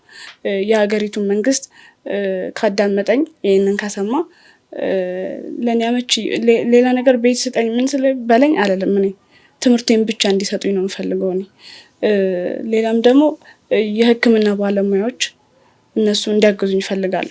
እናቴ ሕክምና በምታሳክመኝ ጊዜ ከ16 ዓመት በኋላ ሊስተካከል ይችል ይሆናል ተብሏል እና ያንን ነገር ደግሞ እኛ ማድረግ አልቻልንም። ማለት እናቴ ያንን የማድረጉ አቅም አልነበራትም በጊዜውና አሁን የሕክምና ዘርፉ ላይ ያሉ ሰዎች እኔ የምነግራቸው በቀምላቸው ነገር ቢኖር እጄን ይስጡኝ፣ እግሬን ይስጡኝ፣ በቃ እኔ ምንም ነገር ማድረግ እችላለሁ። አንድ እጄን እንኳን ቢሰሩልኝ በአንድ እጄ እንኳን ማድረግ የምችላቸው ነገሮች አሉና የሕክምና ባለሙያዎች በፈጣሪ ስም የምለምናቸው እጄን እንዲሰጡኝ ነው። በቃ ፈጣሪ እንደዚህ አድርጎ ፈጥሮኛል፣ ይህንን ነገር ውሰድልኝ ምናምን ነገር ልለው አልችልም። ግን ሰርጀሪ ብትሰራ ሊስተካከል ይችላል ተብሏል እና አርቲፊሻል እግር የሚሰሩ ሰዎች አሉ። ከዚህ በፊትም ሰይፉ ላይ ያየሁት ሰው አለ። በእርግጥ አሁን ስሙን አላስታውሰውም እንጂ ከውጭ ሀገር ነው የሚኖረው እና ከዛ እየመጣ በሆነ አመት ጊዜ ለሰዎች የሚያደርገው እርዳታ አለ። አርቲፊሻል እግር የሚያስፈልጋቸውን አርቲፊሻል እግር እጅ ይሰራላቸዋል እና እንደዛ ከተቻለ ስሩልኝ እና እጄን እና እግሬን ስጡኝ ነው የምላቸው። የከተማውን ከንቲባም ሆነ የሀገሪቱን አስተዳዳሪ ደግሞ በቃ መማርበትን ምቹ ቦታ ይስጠኝ እለዋለሁ እና እናቴንም አሁን ካለባት ሰቆቃ ያድኑልኝ። እናቴ በዚህ ከቀጠለች እርግጠኛ ነኝ ረጅም እድሜ እንደማይኖራት። በጣም ትጨነቃለች። ብዙ ጊዜም ከጭንቀቱ የተነሳ ረጅም ሰዓት አትተኛም። እኛ ተኝታን እሷን ስናያት ሌሊት ላይ ቁጭ ብላ ነው የምናገኛት ብዙ ጊዜና በዚህ ምክንያት እናቴ ረጅም እድሜ ትኖር ይሆን አትኖር ይሆን የሚል ጭንቀት ውስጥ አለውና እናቴን የሚያሳርፉልኝ ነው የምላቸው። በዚህ ህብረተሰቡስ እዚህ ላይ ምን እንዲረዳሽ ትፈልጊያለሽ? እንዲረዳሽም እኔ የምፈልገው ነገር አሁን ላይ በተለይ ትምህርቴ ላይ እንዲያግዙኝ ነው በጣም ብዙ ሰዎች ምለውና ማህበረሰቡ እንዲረዳው የምፈልገው ነገር የአካል ጉዳተኝነትን በመጥፎ ጎኑን ብቻ አየው፣ በጥሩ ጎኑ ካየ ሊሳካ የሚችል ነገር ነውና እኔንም አቅም ያላቸው በአቅማቸው በሚችሉት ነገር፣ አቅም የሌላቸው ደግሞ በጸሎታቸው ያስቡኝ ይላሉ። አቅም ያላቸው ግን ምንም ነገር ማድረግ የሚችሉ ሰዎች ብቻ ማድረግ በሚችሉት በአቅማቸው ይርዱኝ። ይሄ ሕክምና ፈጣሪ ብሎት ከተሳካልኝ ከሆነ ወደ ውጭ ሀገር ሄዳ ትታከም እንኳን ቢባል ያንን ማድረግበት ምንም አቅም የለም። እናቴ ምንም የምታደርግበት አቅም የለም። የአቅሙ ግን ያላቸው ሰዎች ይኖራሉ። የአቅሙ ያላቸው ማህበረሰቦች ይኖራሉና እነሱ እባካችሁ እርዱኝ እላቸዋለሁ። ነገን ማብራት እንድችል ወይም ደግሞ ነገን የምፈልገውን ነገር እንድኖር አሁን ላይ የብዙ ሰው እርዳታ ያስፈልገኛልና በአቅማቸው በሚችሉት ሁሉ ቢያግዙኝ። ሳላነሳ ማለፍ ማልፈልገው ሁለት ነገር ነው። አንደኛው አንድ ጊዜ ታመሽ ነበር በጣም አይደለ? አጫውተሽ ነበርና የታመምሽበት ደግሞ ምክንያት አሁን የምታነሻቸው ነገሮች ጭንቀት በጣም ስለሚያበዙብሽ ነውና እሱንም ነገር ሲያንሽልን። ብዙ ጊዜ እንዴት ነው ልጅም ሆኜ ከትምህርት ቤት ከሐኪም ቤቱ ደህና ናት ብለው ከወጣው በኋላ ተመልሼ ያ ኢንቫይሮንመንት ውስጥ ስቀላቀል የረሳሁት ጋር ስቀላቀል ወይም ደግሞ ተመልሰው እነዚህ የተወኙ የነበሩት ጭንቀቶች ሲመለሱ በጣም ያመኝ ነበር። ማለት ስትረስ ይፈጠርብኛል። ያንን ደግሞ ለማስተናገድ የምችልበት አቅም አልነበረኝም ብዙ ጊዜና በዛ ምክንያት ተመልሶ ህመም ነው የሚኖርብኝ። ከዛም ደግሞ ባለፈ እናቴ በማስኖርበት ጊዜ፣ ቤት በመቀመጥበት ጊዜ፣ ማንም በማይኖርበት ጊዜ መጸዳጃ ቤት የሚወስደኝ ሰው አልነበረም እና ከዛም የተነሳ ኩላሊቴን አሞኝ ነበርና የኩላሊት ጠጠር ብለው የነበረ ዶክተሮች ማለት ነውና ያንን በጣም እንትን ይለኝ ነበር። በመሸናበት ጊዜ ደም ነበር የሚወጣ የነበረውና በጣም ፈተና ነበር። ለወራት የሚያክል ትምህርቴን አቁሜ ነበር በዛ ምክንያት ማለት ነው። ከሱም በላይ የአካላቶቼ እጄ ምናምን ይደነዝዘኛል በጣም ብዙ ጊዜ ማለት ነው። ደንዝዝ ብሎ አልንቀሳቀስም የሚሉኝ ጊዜያቶች አሉና ቁርጥማት ምናምን በጣም የተለያየ ህመም ነው የሚፈጠርብኝ ነበርና ያንን ነገር አለመቋቋም ሳልችል ስቀር እናቴም በማስኖርበት ጊዜ የሚፈጠሩ በጣም ብዙ ነገሮች አሉና ከነዛ ሳቢያ በጣም ብዙ ጊዜ ታመም ነበርና ትምህርቴን እስከማቆም ድረስ የሚያደርሰኝ ነገሮች እነሱ ነው። አሁን እስከ እንዴት ነሽ ጤናሽ? አሁን ላይ ፈጣሪ ይመስገን በጣም ደህና ነኝ። በትንሹም ቢሆን ከባድ የነበሩት ነገሮች አልፈዋል። ሕክምናዬ የነበሩት ነገሮች በጣም የሚያስጨንቁን ነገሮች አሁንም ቢሆን በትንሹ ተቀርፈዋልና እነዛን ነገሮች አሁን ላይ የማስበው ትምህርቴን ብቻ ነው። ትምህርቴን እቀጥል ይሆን አይቀጥል ይሆን የሚለውን ነገር ብቻ ነው ማስበውና ብዙ ጭንቀቶች ስለተቀረፉልኝ አሁን ላይ በጥሩ በሚባል ጤና ላይ ነኝ ያለሁት ማለት ነው። ስለዚህ ትምህርትሽን በተመለከተ እንግዲህ ቅድም እንደነገርሽን እንዳጫወትሽን አካባቢያችሁ ትምህርት ቤት አለ። እዛ እናትሽ በጀርባዋ እያዘለች ነው የምታመላለስሽ።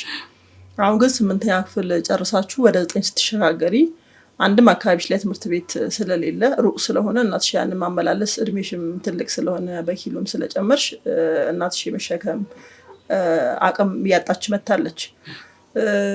ዊልቸርም ደግሞ እንዳይገባ እኔም አይቻለሁ። አካባቢያችሁ በጣም ለዊልቸር የሚመች አይደለም፣ አስቸጋሪ ነው ለሱም። ስለዚህ እነዚህን ነገሮች ሰው በተለያየ ሁኔታ ነው የሚያግዘው እንዳልሽው የመንግስት አካላትም የሚያመቻቹልሽ የትምህርት ሁኔታ ካለ እሱም አንድ ነው። ሌላው ግን እያንዳንዱ ሰው ይሄ መልእክት ለልቡ የቀረበ ወይም ደግሞ ይሄ መልእክት የነካው ሰው ትምህርት ቤት አካባቢ ምናልባት ወይ ስንጫወት እንደነበረው ቤት መከራየት ሊሆን ይችላል፣ ወይ ትራንስፖርት ማመቻቸት ሊሆን ይችላል፣ ከዚህ ትምህርት ቤት የምትመላለሽበት ትራንስፖርት ማዘጋጀት ሊሆን ይችላል። በእነዚህ ነው እንዲያግዝሽ የምትፈልጊው አይደል? እነዚህን ነገሮች ዘርዝረሽ ብትነግሪ ጥሩ ነው ለሰው ከአንቺም አንደበት ቢሰማ ማለት ነው። እሺ ያው አሁን ያለሁበት የትምህርት ቤት ከዚህ በላይ ሊቀጥል ስለማይችል ሌሎችም በአካባቢያችን ያሉ ከዛ ክላስ በኋላ ከ9 እስከ 12 የሚያስተምሩ ትምህርት ቤቶች አሉ።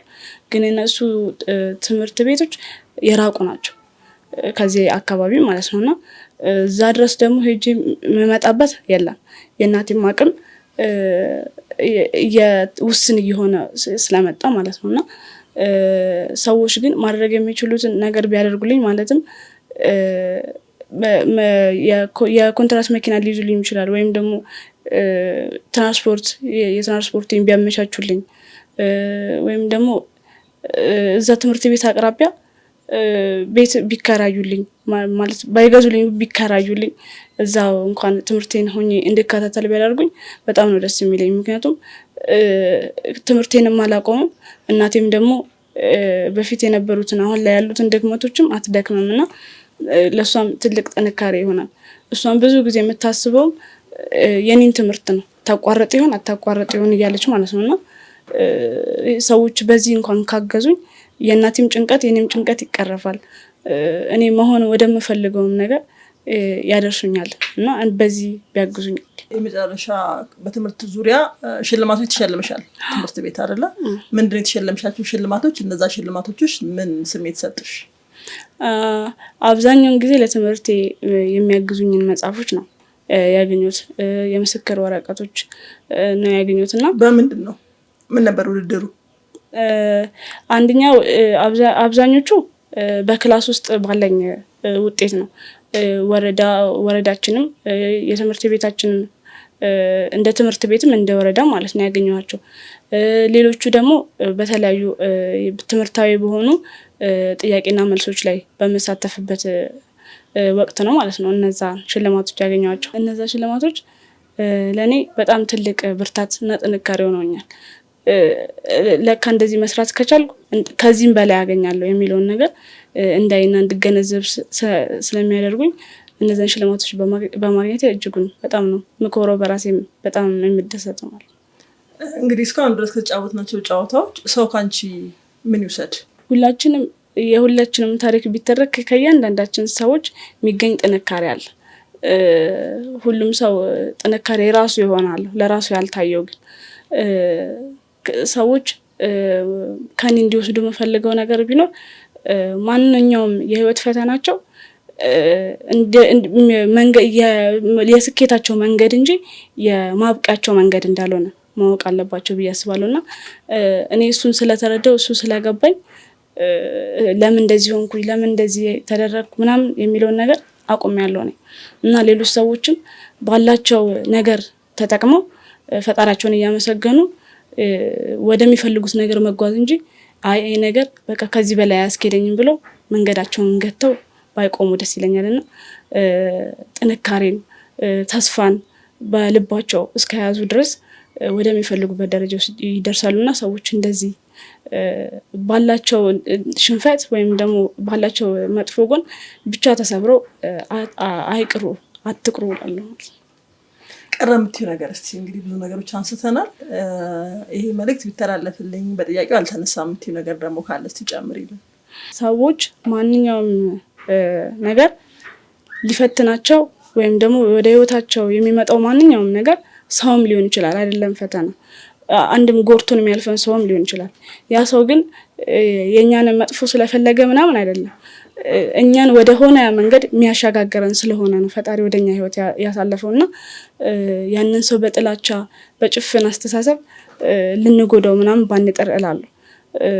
እኔም ከዚህ በፊት ጥቃት ያደረሱብኝ ሰዎች ደርሼ አድጌ ብገላቸው እል ነበር።